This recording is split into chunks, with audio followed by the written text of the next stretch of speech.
Sa loob ng kampo militar, pinoklama ang mga nanalong kandidato sa Maguindanao del Norte. Ang pangako nila, tututukan nila ang kapayapaan para maakit ang mga negosyante sa kanilang probinsya.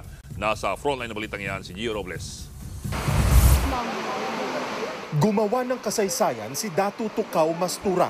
Siya ang pinakaunang halal na gobernador ng Maguindanao del Norte.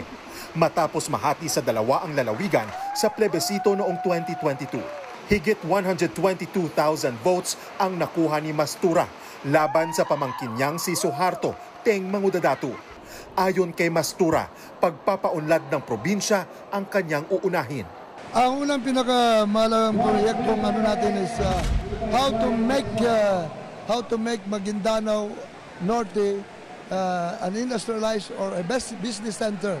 Kasi nandiyan po ang Puliok, nandiyan po ang airport natin. Kailangan natin mga investors po para mabubuhay yung bar.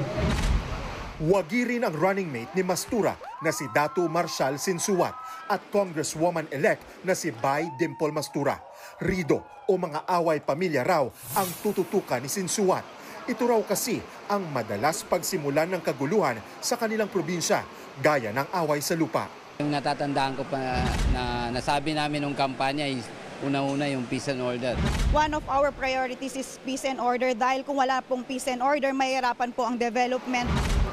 Sa kampo ng militar, dito sa 6th Infantry Division sa Datu Udin Sinsuat sa Maguindanao del Norte, idinaos ang canvassing at proklamasyon ng mga nanalong opisyal.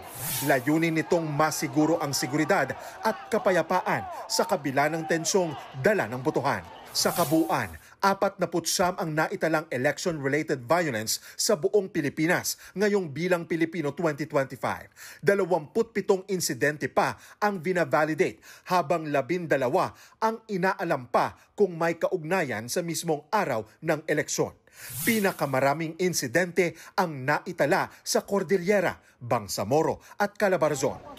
Sa kabila nito, iginiit ng PNP na bumaba sa 53% ang bilang ng election-related incidents kumpara noong 2023 barangay at SK elections.